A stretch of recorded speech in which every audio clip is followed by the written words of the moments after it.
So thanks for being part of our community.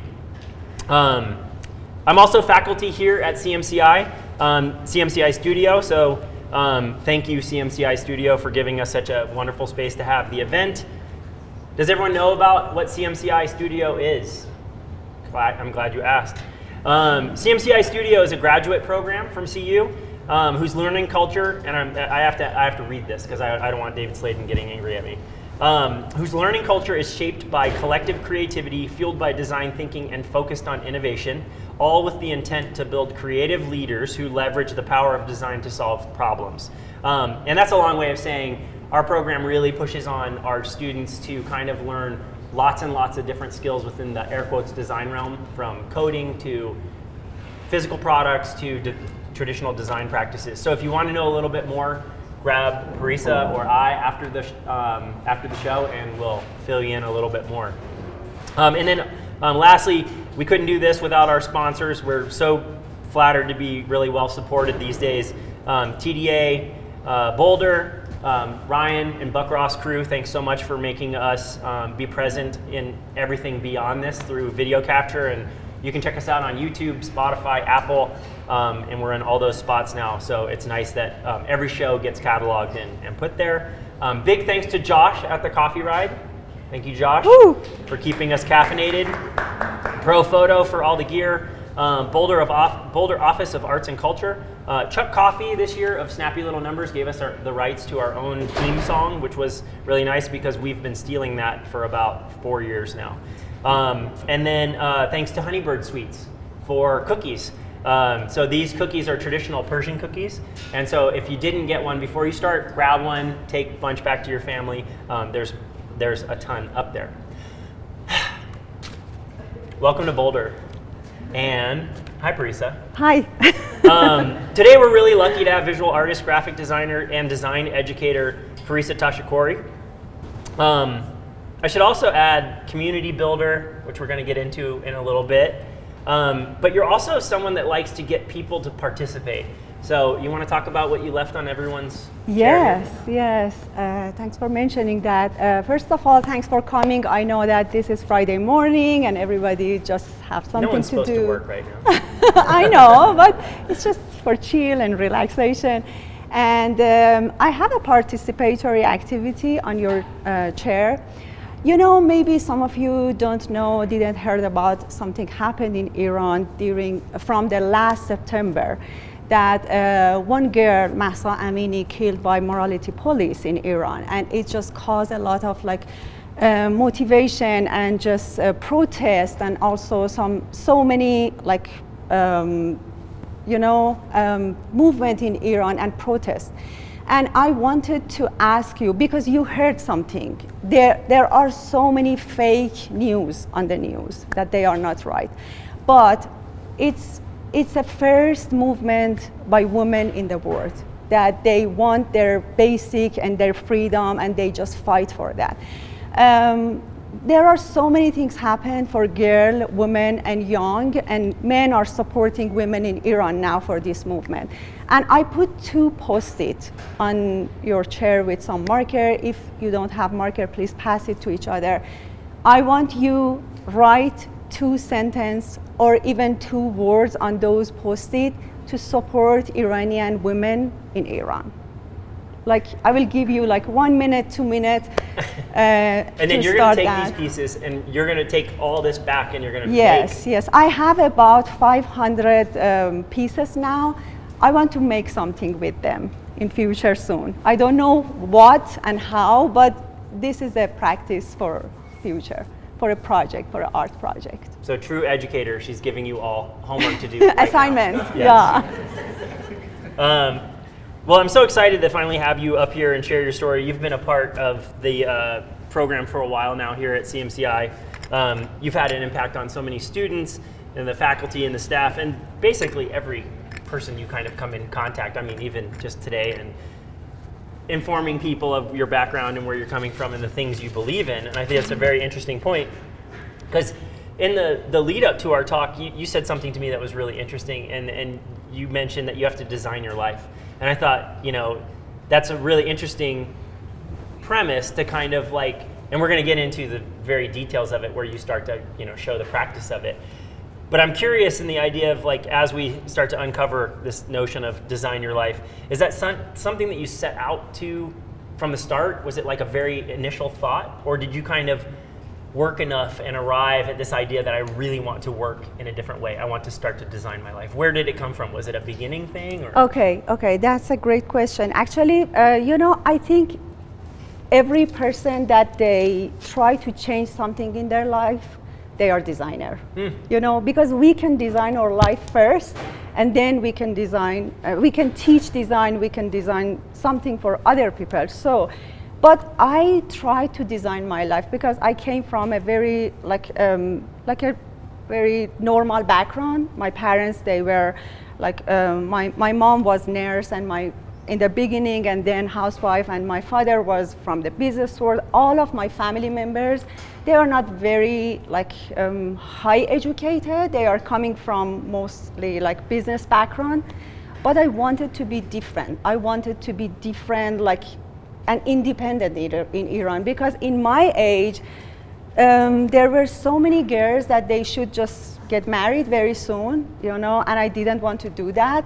I always wanted to be an artist or be a positive and impactful person in my life, Because of that, I like this term, design your life first, and then for other people. Well, and it was interesting when we started talking about how you got your start, and this is very, I think all designers have their how they got started story, and a lot of times if I talk to people here in the United States, it's within some realm of oh, I worked really hard, or I got this opportunity, and blah blah blah. But yeah, your story is so unique. Where you started, and even the mention of you being independent, that is somewhat to me a contrasting thought potentially in being born in Iran as a female too, right? And so it's there's so many more laws and controls over you, and so when you kind of start to think about going to school, I think the funny thing that was that you told me, and that it's I like it that you're outward about the independent thought. There's a traditional track for women there, but you wanting to do art school, you kind of applied to both, more of a traditional track. You want to talk a little bit about that? Yes. In Iran, we can choose our major from the first year of the high school. We can go to art school. And I remember when I was in a middle school, somebody came to our school and asked us for a tour in high school, in art school. And when I went to art school, I found, oh my God, this is my area. I like this one because I always doodle and draw something, And all of my class books were full of drawing, And even traditional courses. Exactly. And all of my teachers, bio or some geography, they asked me to draw something with chalk on the board, And when I went there, I found, I want to go to art school. And but my parents, it was a kind of typical things that they think lazy students went to art school, and it's not true actually. And because they found my grades are good and I can go to science and math, finally they pushed me to go to science school. And then for the university, again, I accepted in nursing school. And I didn't tell to my parents because I didn't want to go there, And in Iran, people come, when you accept in university, they come and ask from your neighbors that, okay, if she is doing good and she is it's almost like a background check or something. Background check, but mostly in Islamic way, in religious way. And my parents found that I was accepted in nursing school in that moment. And they said, why didn't you tell me and tell us? Found out you were accepted into art school. No, in nursing school. Nursing, okay. Yes. And I said, because I didn't want to go to that school because that's not my area. Got it. And finally, I satisfied them that I need to go to art school and I take some classes because I didn't know about history of graphic or paint. I didn't know even about graphic a lot. I wanted to be a painter in the beginning. But when I participated in some training school for 1 year, then I accepted in university in 1992. What does art school look like in Iran? Is it fairly classicized art, painting, sculpture, blah, blah, blah. Yes. Where does graphic design get separated out of that, or is it integrated? That's a great question. Actually, we have all sorts of like art major and graphic design established by one of the master, Mortaza Momayez in Iran many years ago, like when he was in France for the first time, and he found that there is a major in like a graphic design, and he brought that idea to Tehran University, and from that time, I can't remember exactly the year, but maybe 60 years ago, because I know that it was like an anniversary for that.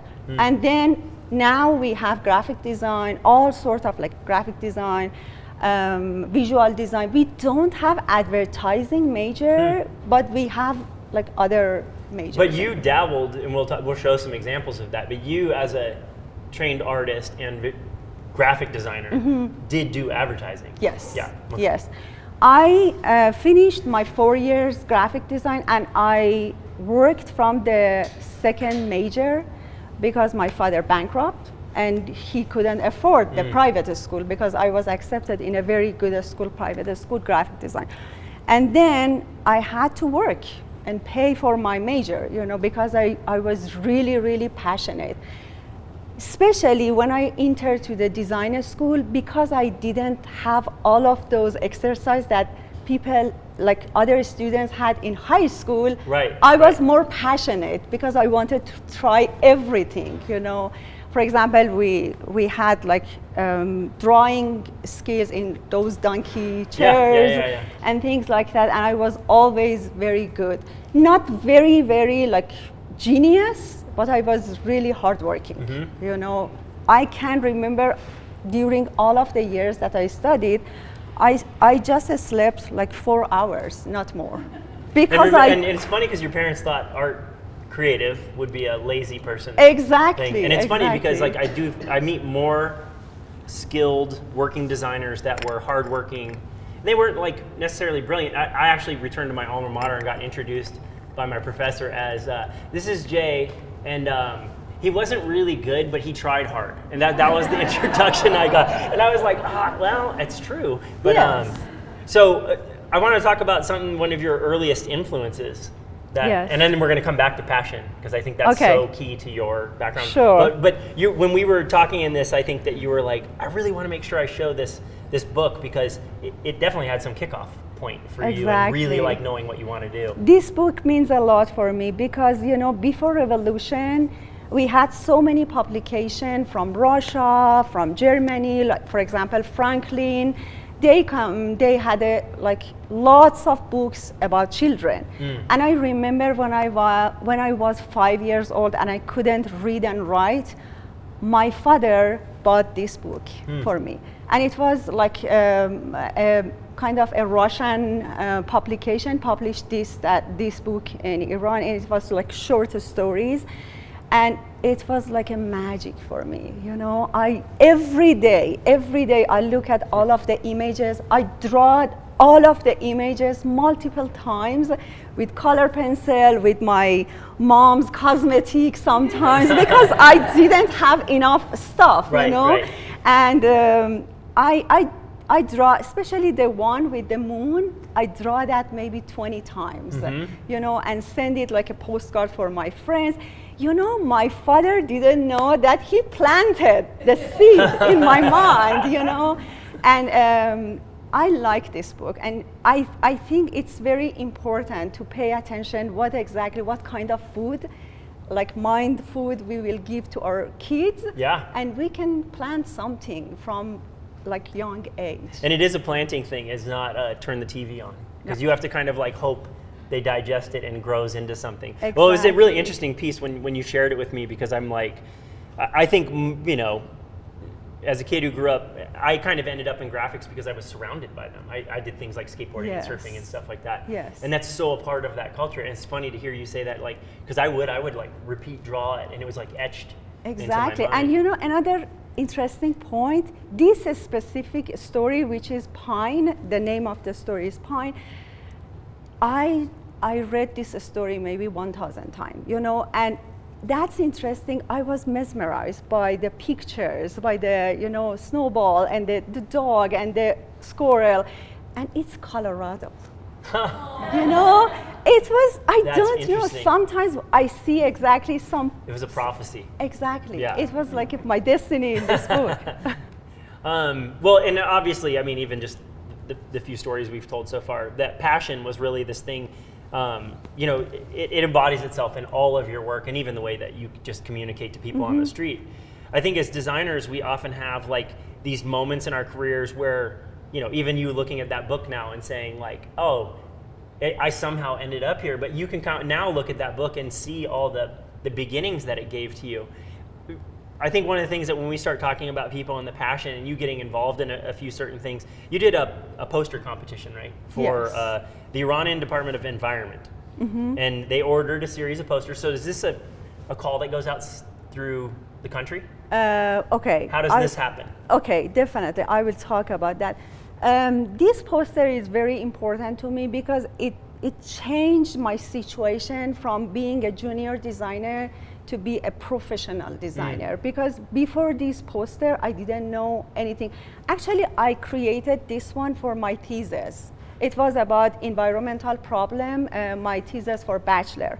And I had a very good professor in Iran, Ali Rashidi. He studied in the United States and he just directed me for this project, and I created like 20 posters for environmental problem. And that project impacted a lot on me because I understood when I was like 23 about sustainability, about like environmental pollution in Iran, in other words. And this is all taught. I mean, to you Yes. through there, and you're experiencing it just like someone else in any other part of the world, right? And from that time, I started to recycle, just separate all of the trashes in our house. And at that time, nobody cares about that in Iran, And all of my friends and family, they were tired of my consistency. I said, nobody pay attention to them, and they mixed it. And I said, at least I don't mix them. Right. I feel good about that. And this is one of the posters that, I produced that let me tell about you, 1997. Yeah. And then in 2003, one of my professor, Reza Abedini, who was very famous in Iran, everybody knows about that in international community, he's a typographer, he told me there are some design festival in the world. And he and another professor from Turkey, Sadek Karamustafa, they told me you should send this poster to the other festivals because this is a great poster about air pollution, which is a very important issue in Iran now. And I sent it, and I won so many prizes for that. Well, and I want to talk about just the making of this, because I think in our day and age, most people would look at this and they go, either you found an asset on a stock photo site or something, you crocheted a scarf, took a photograph of it, set type on it. Actually, we didn't have access to stock photo. Well, there you go, because it actually made you go make something. Yes, and my professor asked me to create something by your hand because you can like use your hand. Right. And I draw, because in that time I didn't know knitting. I knew about a lot of like cross stitching and embroidery, but not about knitting. I drew the pattern and asked my sister-in-law to knit that for me. So you art directed it. Yeah, yes. good. Yes. Yeah. And I take a picture of that, and she said, why do you want this one? And why do you want just half of that? And I said, you will get it in future. Well, and it was funny because the first time you showed it to me, I was like, oh, you built it in Photoshop or something like that. But then, but this is a theme that comes through a lot of your work, even that very first slide, Welcome to Boulder. Exactly.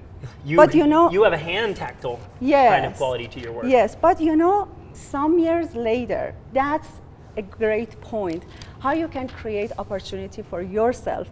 Some years later, when I found that this poster, many people appreciate this poster, I produced some other posters in this theme with cross stitching, with some other things. And the Iranian Department of Environment, I had some connection there, and I said, I have something to present for you. And I present a series of posters, and they said, we can print them. Oh, cool. Yeah, and they paid for me for the series of the poster, and they printed that for the International Day of Clean Air or Blue Sky in Tehran. Yeah. Yeah. Oh, as we kind of talk through, like, you're getting established and things like that, this notion of like, hey, I just walked into this, environmental office and I said, hey, I want to present some ideas to you. You kind of hustled your way into like, and I think this is also very part of connected to your passion, but there's kind of a, I don't know, a drive in it that's associated of how you built your circle. Yes. You want to talk a little bit about like your connection and growing up and moving through your mind map here? Yes. Actually, I created this mind map 2 years ago when I wanted to teach mind mapping. Oh, yeah. And I said, okay, let's have a mind mapping for myself first, and then see what would be happen. I started my journey as a junior designer in a very early age, and then in that time I had limited connection. I was working in a small company in the beginning, and then just working with some senior designer, project more manager. More like a production kind of exactly job? Yeah. And then after I finished my bachelor, one of my master asked me to work with them, that they had the most important company in Iran, and they had so many international companies. And me and another friends, we started working with that company. That was like utopia for everyone in Iran. Kind of like Mad Men. Oh yeah. Except the sexual harassment part. But it was a really same amount of drinking though? No. It's common. Yeah.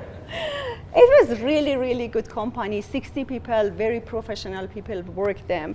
And I started there as a junior designer, and then we became as a senior designer. After 4 years working there, and little by little, I expand my connection because more people, they connected with me, and we worked with a team of copywriter, photographer, so many people from media.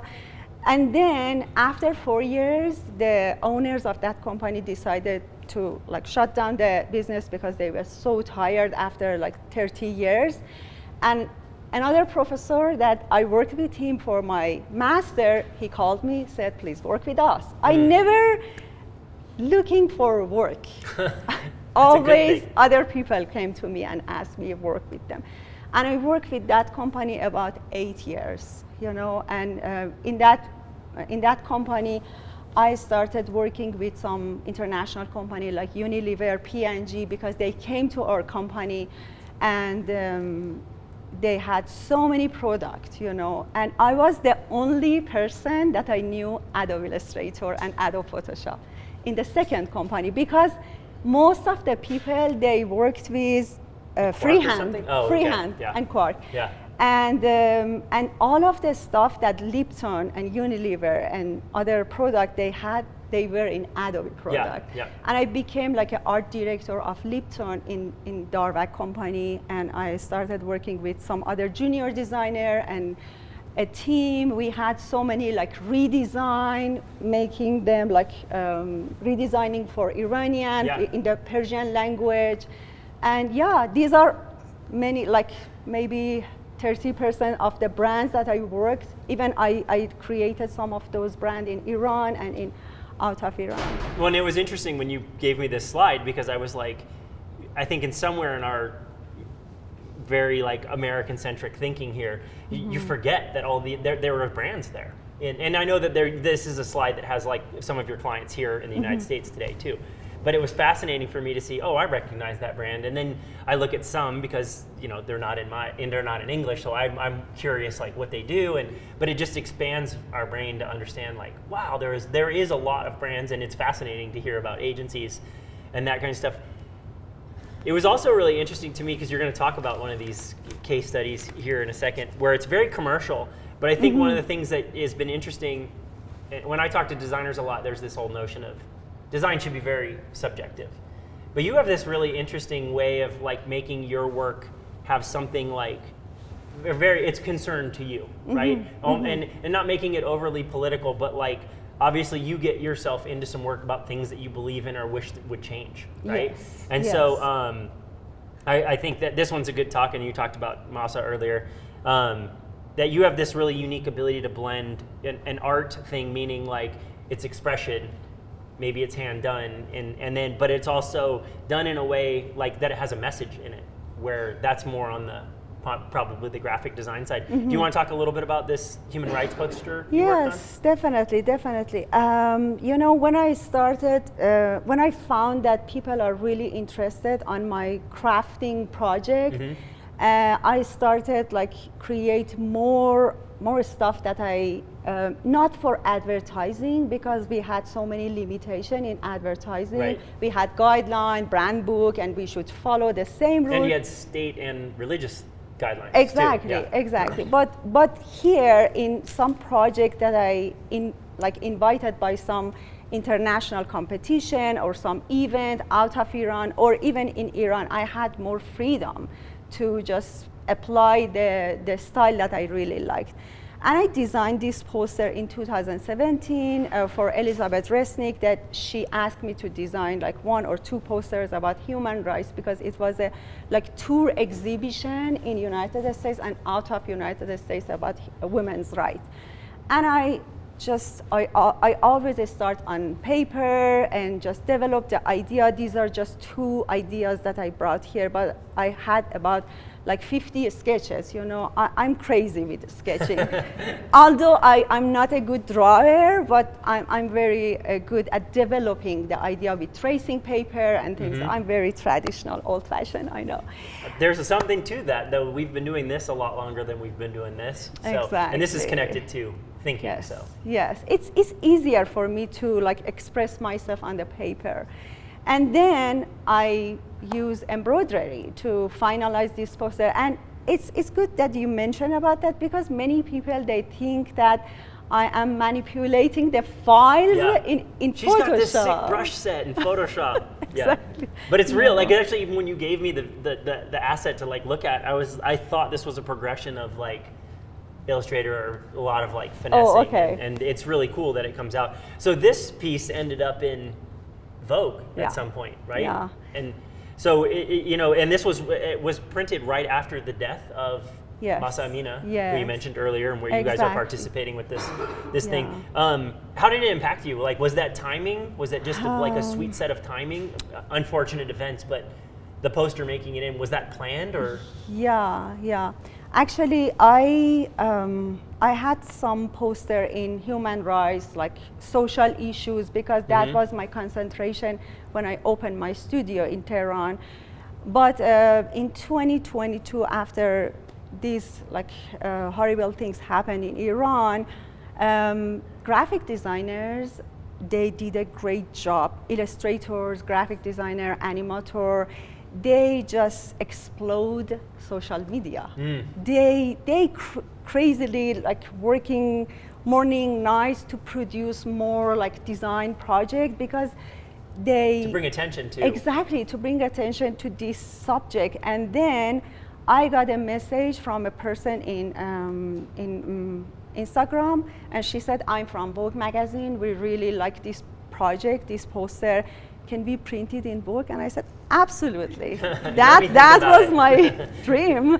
And they selected, I think, 5 or 6 designers around the world to, and having like, and I think they printed just a small article from me in Vogue about what was the process, what's happening. And although I didn't design this one in the time of the protest, It's still relevant though. It's relevant because it works for the whole world. I mean, women's right is not neglecting in Iran. Right. It's neglecting everywhere, and because of that, this speaks to everyone. Yeah. Well, and I think that's where I think it is straddling this line between art, because at some point, if it's relevant or timely, like to me, that's always the marker of good work. Does it hold up over time? Whereas like you look at stuff when you're designing for an Instagram campaign or something, and someone looks at it for 20 seconds or 5 or 1 second or whatever the stupid stat is these days, and it's gone forever. But if you think about the time investment, so it's amazing that not only did you hand stitch this thing, and that's a lot of time in its own right, but it ends up in something like a publication where it has much more permanence long after its original creation date. That's and fascinating. it is still working. Some people ask me to print it somewhere else, and I send the file. Yeah.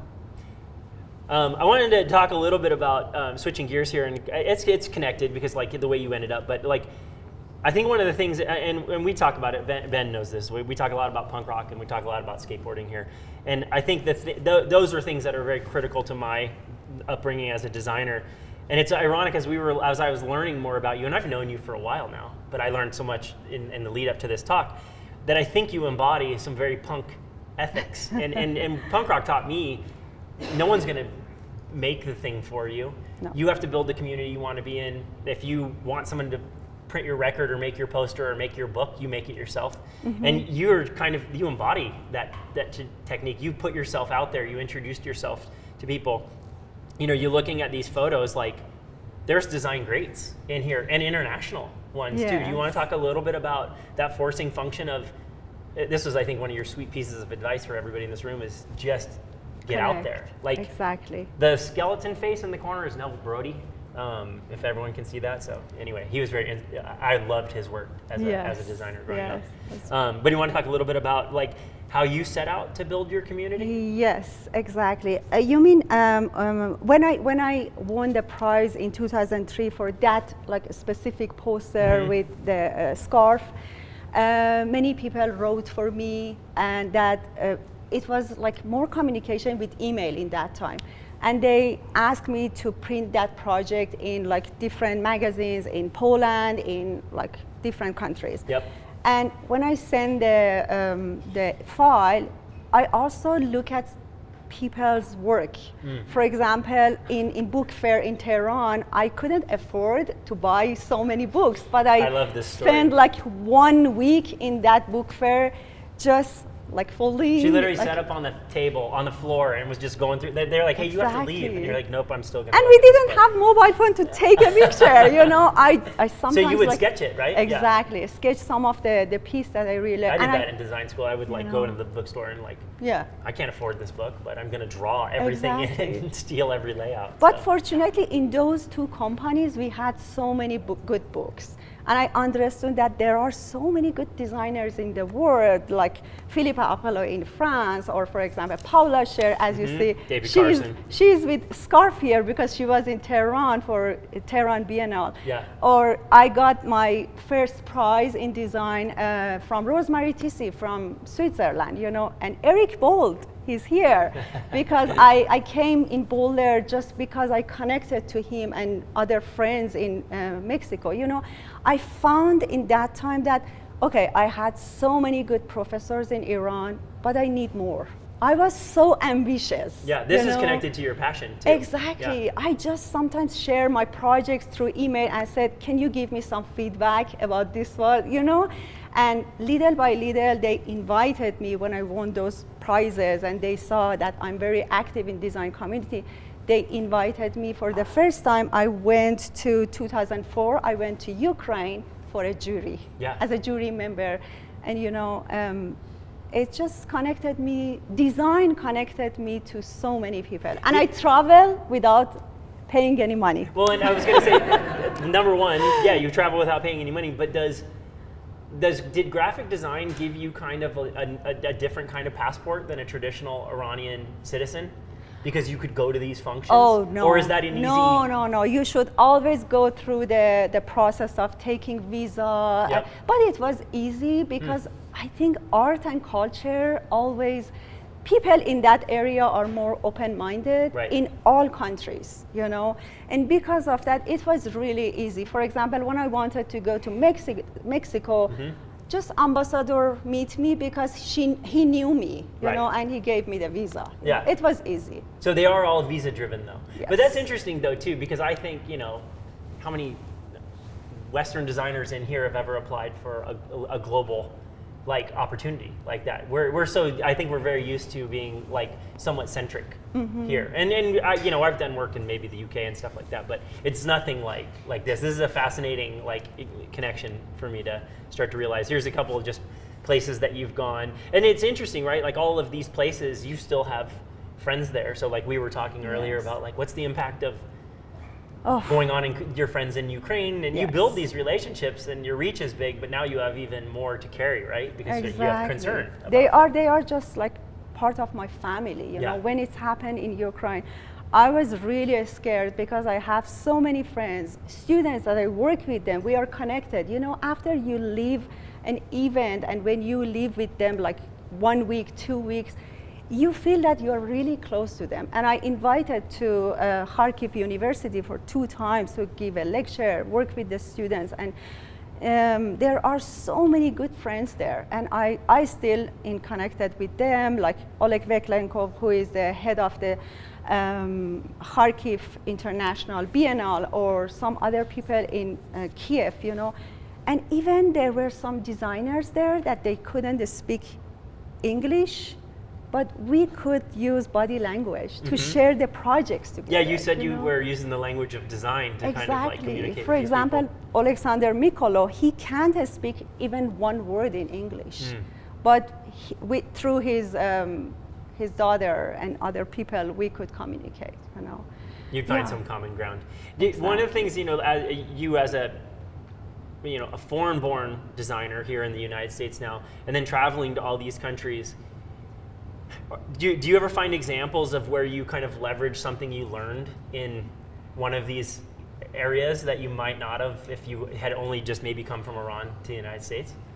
Oh, what do you mean exactly? Meaning like you mentioned like that there was characteristics of each country that you Yes, you yes. noticed that like students in Taiwan, in the Oh, example, okay. were very like shy about describing their work, and you really found that once you pushed them, then they were Yes. off to the races. Yes. Did you? That's very interesting point, because culturally peoples are different in different country. For example, in Iran, because of the limitation, students, they are so curious and passionate when we have a foreigner, for example, a speaker or designers from around the world. I remember when I was a board member of the Graphic Designers Society for 3 years, we brought Stefan Zeigmaster to Tehran, and the 2 salons, they were full. And all of the stairs, they were full. You know, 500 people came to that exhibition, not exhibition, just speaking, like a lecture. And they just wanted to see him directly and ask them their question. Right. But it's different in other countries. In my class, nobody cares about if here, nobody cares about if I go to other countries and Right. just give a presentation. Maybe because they have access to everything, you know? True. But for example, in Taiwan, you're right. Students, they were really different, very knowledgeable, very passionate, but they were a little shy. They It's a knew cultural thing, though, English. too, right? Yeah. Exactly. They knew English, but they didn't talk. We had translator to connect.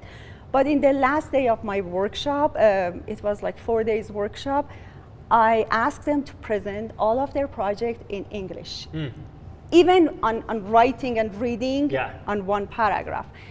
And the head of the department came to the presentation, and after their presentation, he really appreciated me because he said, you saw how they are knowledgeable, they are good in English, but they are shy.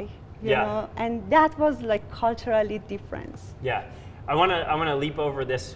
I know I want to come back and talk about your first project, but you know, the first thing when we started catching up about working in Iran and stuff, and you even just hinted at it here, you know, when we talk about working within limitations as creatives here in the United States, we all get, you can only use this color palette, we use these fonts, we use this grid, whatever it might be, right? And that's fine. You have those limitations too in Iran, but you have also have country, state, I'll call it state limitations, and then religion to deal with as well. So it was interesting to me, you know, when we start to think about our limitations and you saying like, hey, we have access and we have freedoms, right? But I do think that there's something too about really working within limitations that we can't comprehend necessarily. You want to talk a little bit about like what it's like to dive in and work there, and then we'll start to show a little bit of work that's kind of tied to this too. Sure, yeah, you're right. We have all limitation from clients, from different like orders, but we have extra limitation in Iran, especially as a designer. I mean, all of people, they have limitation. Women, they have limitation, you know, to not to choose their hijab. But on the other hand, for example, when I worked in advertising agency, I found, oh my God, we should send all of the projects that should be print or go to on the billboard or teasers in the television. We should get approved from the Ministry of Art and Culture and Islamic guidance, you know?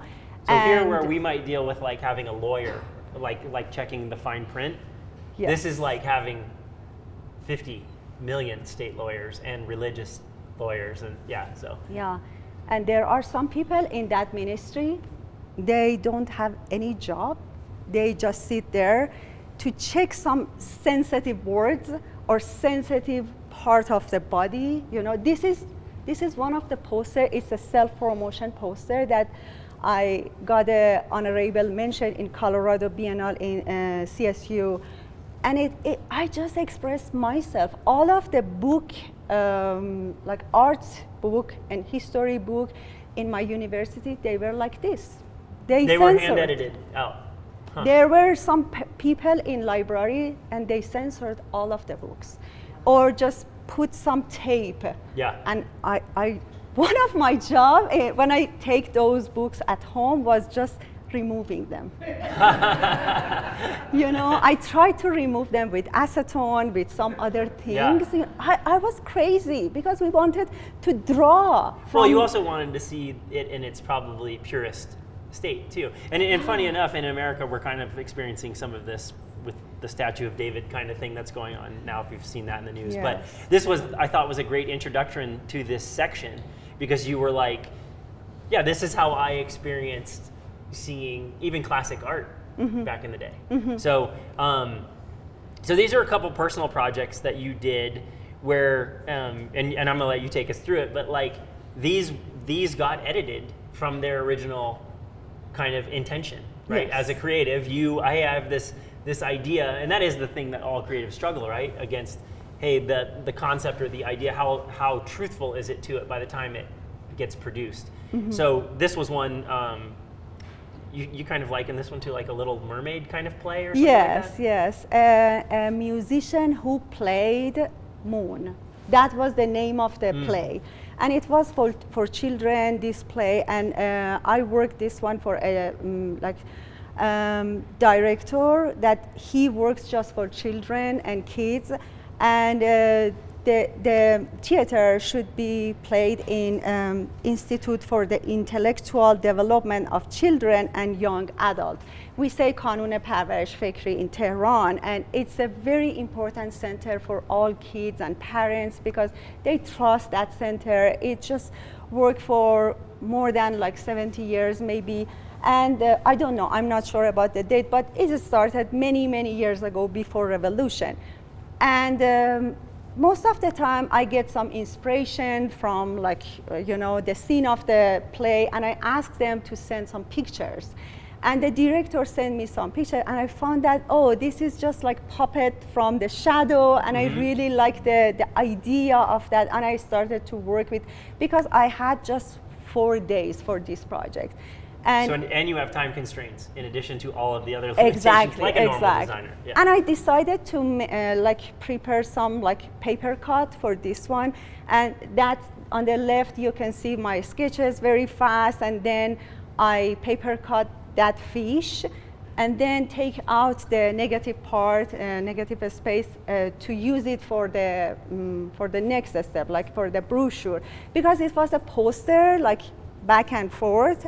And the first poster that you can see on the left, I sent this one to the Kanun for Institute for the Children, and they supposed to check just the text, because I was sure that this is paper cut, there is nothing for censor or offensive.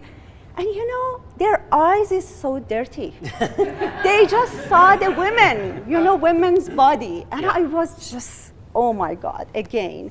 And I said to the director, okay, they just modify some part of the text and pay attention to this. And he said, I know that, but they said, can you smooth that part of the like mermaid?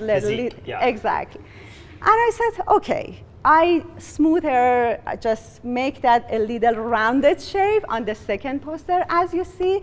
And again, they marked that part. Now, was this one, and I'm pointing to the drawing in the third panel there, was that their reference of what this should be? No, that's me. Okay. I wanted to make them fun, you know. Yeah. I just draw this one and send it to director, and I said to him, would you please just show this to them and ask them if they want a mermaid like this? And he said, no, I can't do it. It's so offensive. I said, I'm crazy. How can I just connect the neck to the face, body, and then to the wrist and the you know? And I sent the last one. Do you want this one or this one? And he said, please, Parisa. And I said, okay, I don't want to. You were on the verge of quitting. Yeah. But don't you think it's like part of every designer's like thing? I'm just going to go become a shepherd, quit. I'm going to go, you know what I mean? Like, you know, he was really nice guy, and he said, tomorrow is the play, and please finalize this poster. And I said, okay, let's do it. And you can go to the next slide. Finally, I make that really because I wanted to help him, right. You know, help him and the group, because they didn't have any poster, and they had like their last rehearsal was the day after, and the next week they should start and send all the flyers for people. Yeah. And finally we finalized. So you got an approval on it, but it did take some back and forth, yes, and then yes. even you kind of making the accommodation. And that's why I often joke, but it's kind of the sad part of design. More often than not, design is a compromise at some yes, point, right? Exactly. Like, so, well, I thought these were really good examples, and I wanted to bring this one up too, this redesign of a tea company. Yes. I won't even attempt to say the name, Shahrzad. Mm-hmm. Shahrzad. Okay, got it. This is a prominent brand. It's like Iran's Lipton yes. in some way. So you got the opportunity to work on this rebrand. So this is kind of like before you got involved stuff, and then it was really interesting to see it had gone through its own evolutions, right? Yes. And so like it's kind of the impact on a product brand is fascinating. Like now you have government influence on it, religious influence.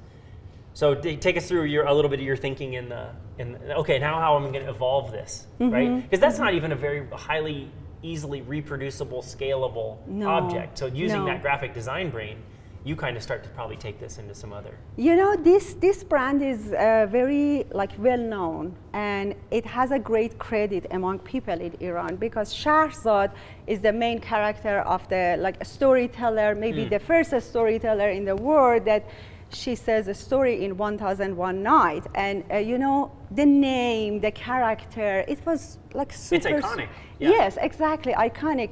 And I worked with one of my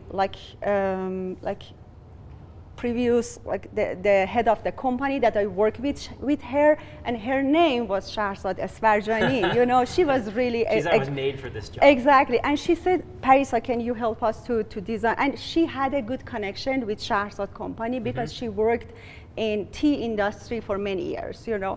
And I said, absolutely, I like you, I like the company, sure, let's do it. And these are just part of my, you know, I had so many tracing paper like this part, because the redesign of Shahrzad was really hard for me. This illustrative like logo had a meaning in the mind of people in Iran, and they just lived with that for many years. For 40 years they lived, not 40 years, many years they worked with this.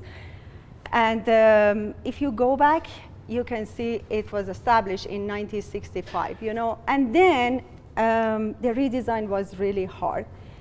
And we started to work with that on the face. We wanted to keep the mood of that. And Shahrzad Esfarjani, she always told me, please remember Starbucks. Because Starbucks, it was a great like development, how they changed the main logo to the, and they make it better by keeping the mood of the brand, you know. And we we just worked like 2 months on this project and work in the eyes to keep that eyes exactly like there are things character-wise that you were like, exactly. You said you were like, I want to make sure we maintain this because Exactly. the familiarity in any rebrand is fairly critical, right? Sure. Even the flowers on the pot, even the look of the girl, you know, because the illustrator was Mohammad Tajvidi, a very good miniaturist in Iran, and you can go to the next slide. And we finalized the logo like this, and all of the people in the company, they like that. They admire that. Even I still have the approve of this logo by the header of the company. And then Shahrzad told me, I mean, the project manager said, okay, let's go for the packaging part. And we started to design the packaging part. And then after the 3rd month, she said, we should stop that. And I said, what's happened? She said, I don't know, but they don't want to continue the project. And I said, okay. I created a very good logo that I'm really honored. I can just, it's like, I was really honored to myself to create this one. And then, like 5 or 6 months later, I found they changed the logo. They did, so it wasn't like they just stuck with it and didn't use yours.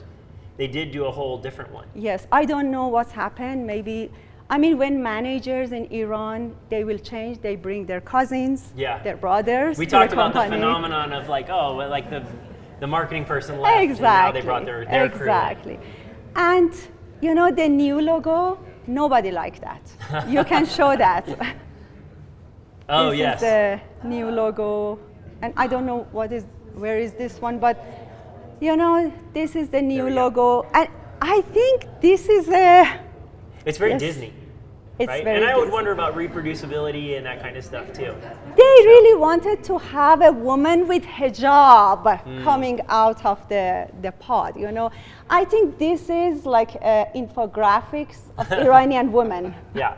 What's happened? In some phase, they try to adopt themselves and just be good looking and professional, and then they don't let you, you know. Right. It's funny whenever if you know, we all pitch work that we don't get, but it's fascinating to look at the ones you don't, and you're like, I wonder. I try and be an adult, which I'm not that great at, but I wonder what came together to make that be the catalyst that it arrived at, you know? And so, yeah, this one somewhere Disney got involved. So as you kind of keep working within all these limitations and things like that, you know, like any good designer, at some point you're more concerned with the end result, and we don't want anybody in the way, right? So you start to get into this thing, and you even had a couple discussions with other designers in Iran around this notion of censoring yourselves before you get there. Yes, yes. Is that a dangerous kind of precedent to like work within? Is it self-survival? Is it a strength? Like, you know, like I'm like a huge fan of like cooking shows. Whenever you watch someone's cooking show go like where someone just totally loses it, it's because usually they didn't self-edit. It means they put too much into it. So in some weird way, creative does have this notion of like self-editing, but you're talking about self-censoring, like making some decisions that take us through what that looks like. Do you put yourself in the mind of the person who would tell you to, you know, scrub the mermaid in some way, or like how does that work, and how does it affect your work? Is it good? Is it bad? Sometimes it's good, sometimes it's bad. You know, I mean, I always bring an example. Sometimes limitation causes you to be more creative.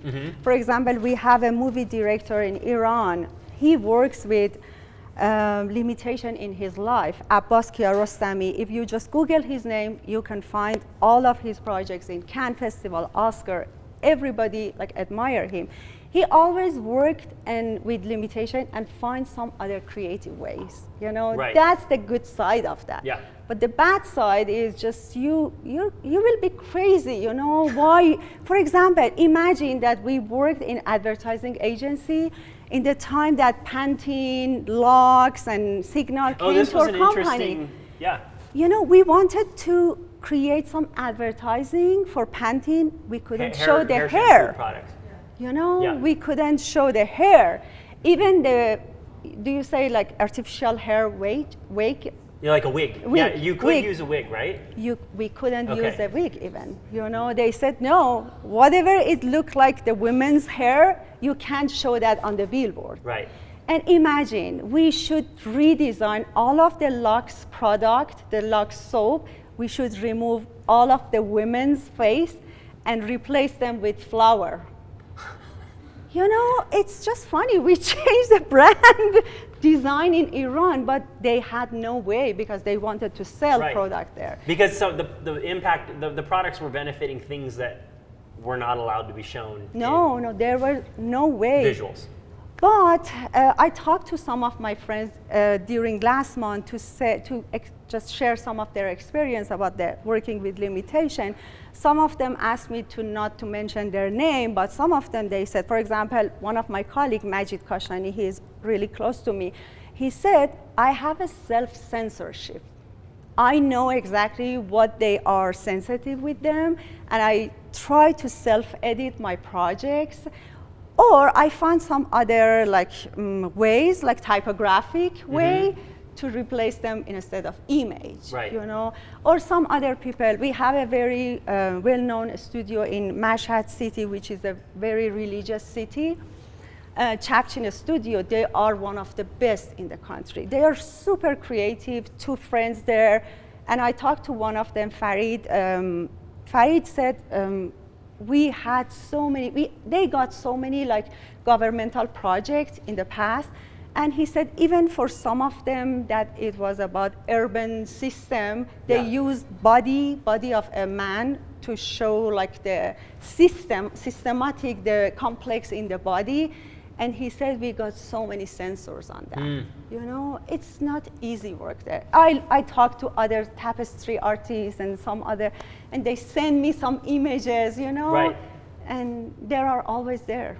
But well, and in the end result, I know you all of these examples you've talked about, someone arrives at a solution Yes. for it, and it is interesting because it does force your creative brain to. You have a couple avenues, right? You can be very abstract, maybe. Yes. That's one. The other one, though, too, like that you mentioned, that was I think is kind of funny is that I have met creative people that are very good at looking at the brief and they find the hole in it. And then they're like, okay, cool, you didn't tell me I couldn't do this, so that's exactly what they do, you know. So, yeah. Anyway, I think it was. So you mentioned a couple things as we were going through this, like you talked about the example of even working on the tea brand. You said, and I didn't really want to go back in and address it, but you chose to work on that because that was something that you liked the people that you were going to be working with and things like that. And these are all things that, I always call it design maturity. When we get to a certain point in our careers, we can start to apply these rules. Do I really want to do this? Because I think that's why you go work at other places, is you more figure out about what you don't want to do anymore, if that makes sense. Yes. And I think that you talked about, even in that tea example, I chose this project because you were designing your life. I want to work on it because I like that person. Yes. And I believe in it's iconic. It would be fun to do. Definitely. As we kind of I want to show some examples of as we get into, these were examples of things that you chose to show me because you're like, that's what I like doing.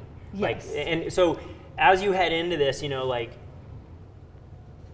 how do you make the monetary or financial leap of hey, I'm going to go do things that I like? Is there an impact on that? Do you wait? Do you ride it out? I had the opportunity to start open my studio in 2009. Yep.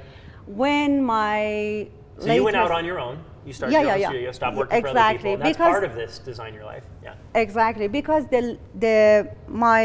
my professor that I worked with him in international company like Ali Rashidi, he told me we can't pay more because you have so many, because I request for more salary and things like that, and he said you have so many clients, you're very popular, you should open your studio. And I think he fired me in some way, but I like him because he just pushed me to get out of my comfort zone and just work with the people that I really liked. And then in that time I had more opportunity to concentrate especially on publication, because I always wanted to work with publication, cultural center, and that was a great place because I mean, the years that I worked with advertising agency, it made me very flexible.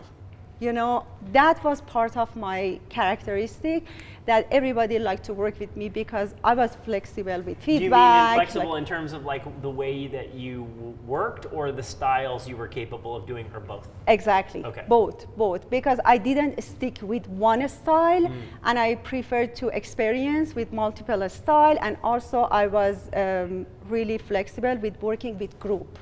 You know, that was the main things that I learned in those advertising agency. But anyway, I opened my studio. I started working with like some publication, and they ordered me so many good books, series of books, book design, poster design, and yeah, it was a great point for me. Well, and then it's interesting because, like, you know, what we're going to go through now is like some of the things that you've chosen to focus on, and I think that is a really critical step for a lot of designers. And if you're fortunate enough to be in a world where you can be like, this is what I really want to work on. You might be working on some other stuff in the periphery, but I often tell even design students, like, put things in your portfolio you would rather be hired for. Exactly. You might be able to do PowerPoint, but don't put it in there if you don't want to do it. Yes, you know, as like exactly. I don't. Like, anyway. So one of the things that you mentioned, so curation was part of some of the things in Design Your Life that you were really intentional about. Talk a little bit about you produced your own book. You produced, there was kind of a movement around the whole thing too. You want to talk a little bit about this project? Exactly. You know, when I opened my studio, I wanted to get rid of the stress working in advertising agency, and I found there is more stress when you work for yourself, because you are the only person that you should manage everything. But that was great because I could focus on the things that I really liked. I'm really proud of this book because it was about history of book cover design in Iran, and I worked with my friends. Sometimes we work together. For example, I worked this project that we launched this project in 5 cities of Iran with Amir Hossein, Uchi Bek with one of my friends, and this one with Majid. And you know, we asked people to write article for us. We had no money, but both of us, we were so ambitious about this project. And but you made it happen. Exactly. People really wanted to help us because they liked this project. We talked to like publishers, to 300 designers around the country, and we picked 100 designers to be part of this, that they just concentrate on book design. And then the exhibition was huge, so many projects.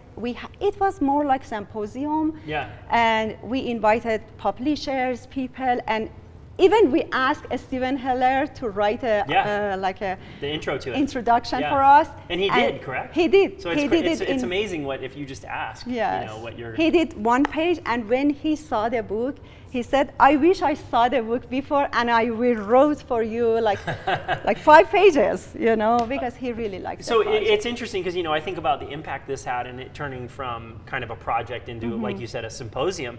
You know, when you left Iran, there has to be a hole. Did you say, okay, you, so-and-so, you replace me, you take this over, somebody has to own this? Does that happen? Or do you go back and visit and make sure that this is continuing? Who is there to push this now? I think it's just a stop for now. Everything has a stop there. Yeah. Because people are, some of the designers, they can't find opportunity to work together. There is no a good atmosphere there to continue this kind of project, because we thought, okay, there are some governmental issue, but we worked with them. Right. We had to work with municipality, or like. Even this book had censorship in it, correct? No, it wasn't fortunately, reviewed. because Majid was there, and Majid is a really good person to self-censor. Got it, okay. And you know, and actually the book and the project was about the books that published in Iran. Right, so they're already published. Exactly. Okay. Even the books before Revolution, we had no censor on them because they were like in bookshelves, library, you know, everywhere. But the project turned very, very good, and you know, it was an amazing. Even we designed all the vitrine. We had a group that they helped for this project without asking any money, because they all really liked this project, and we just made that happen. It's such a cool cultural event. And then you were responsible for bringing a bunch of famous Polish designers to Tehran to do an exhibition. You want to talk a little bit about organizing that? Yes. During those years that I worked in my studio and like collaborating with other designers in the world or in Iran, I like this project because maybe you know about like Polish School of Design. There is no like school there, but it's a very important during the history. And I always was fascinated by the Polish designer. And then Poland embassy, they found me through some friends, and they said that we want to have a like design week, Polish design week in Tehran. Can you help us be the cool. creator? Yes. And with the guy in the center on the bottom picture, we collaborate with each other. He was a designer in Rene Wojtowicz. He was in Poland, and I was in Tehran. We worked together. The Poland embassy, they give us the budget for that, and we invited like Lex Stravinsky on the bottom. He is one of the best designer in the world, especially for the, you can see those like minimal posters. Yeah. He's focusing just on social problem. And we also brought like Noviki Studio, that they were couple, or Grzegorz Lashuk, that he was an interactive presenter. He played music at the same time that he just presented his design project. We had a workshop for the students that they interested to be in the workshop. It was an amazing project, and I thought this one was really interesting because it did carry the through line of probably in your very beginnings of those international connections. That this one, now that you had the opportunity, you're running your own studio, you're like, this is designing my life. I want to be involved in these kinds of things. And so before we get into that, I do want to run back. Now you are here, and you're in Boulder. First project. So you want to talk a little bit about getting to Boulder, because there's a connection in this room. Speaking of global connections. Exactly. I had no idea about Boulder, and I didn't know where is exactly in the world, because United States. It was in your book. That's where it was. Yeah. Actually, United States in my mind was like Manhattan, New York, because I saw that just on movies and TV series and things like that. And when I met Eric in 2014 in Mexico, I found, oh my God, this group of people, because they were three, like Antonio, Erin, Eric from different university. And I found that these are really cool people. I want to connect with them. And when they saw my presentation, they came to me very kindly and said, we can support you if you want to come to United States. In that time, I was in the transition to live in Denmark. But my husband found that, oh no, that's not our spot, because he couldn't find a good job on his level. So we just applied for artist visa and called Eric and said, can we come to the city or in Alabama or in El Paso? And they said, you should go to Boulder. All of them said Boulder is the Nothing safe against place. Alabama. Yeah. You know. And we lived together for 2 weeks. He and his wife were super, super kind people. We are just like family now. But I found myself in nowhere, because I left a city with 10 million people, so many connections. Everybody knew me there. They worked with me. I just with one call, I could do something, you know. But here, I should, again, in this age, I should introduce myself, find a place to work. And my husband, because he has a PhD in geology, he found a good job just in first month. But for me, I was depressed. Where can I work? Where can I introduce? And I was super extrovert person, but I became here, the language barrier or cultural barrier make me very introvert, Yeah.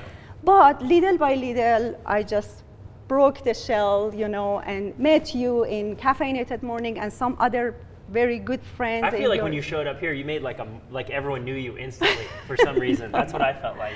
And this is the first project that I got a call to in try from the Boulder Office of Art and Culture.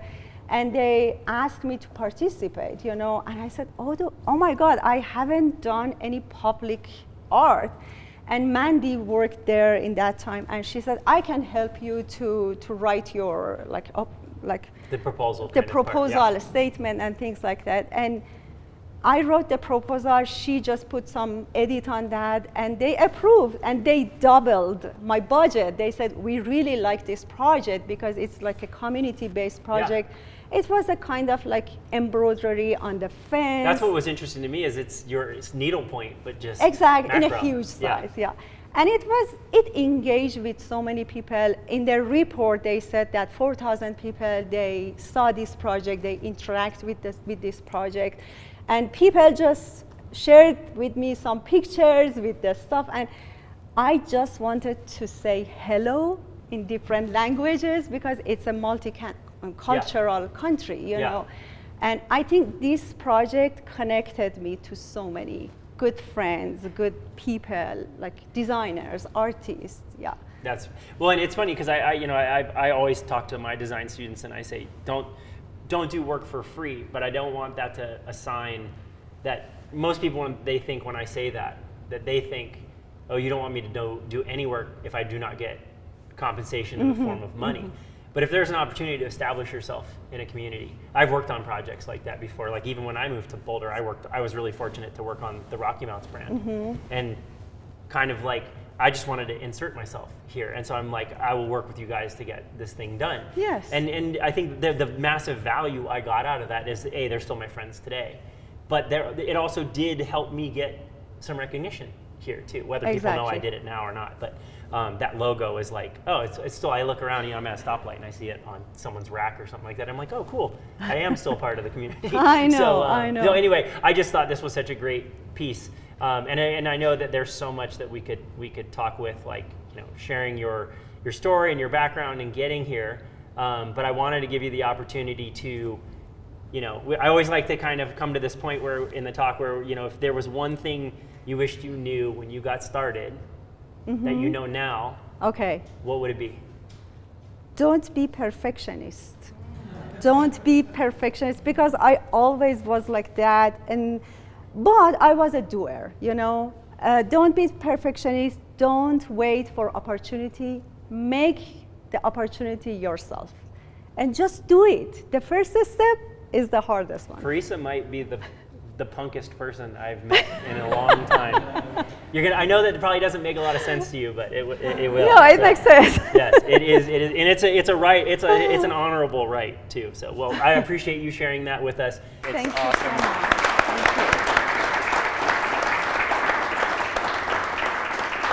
So this is a First Friday event for the new folks that were here. We'll be back in May. I think it's 5th of May. Maybe we have chips and salsa. With Mark Gutman, who's a brand strategist and marketer here in the Front Range, and awesome, and it should be a really great talk. So please come back, join us for that, and thank you very much for being part of our creative community. Thank you.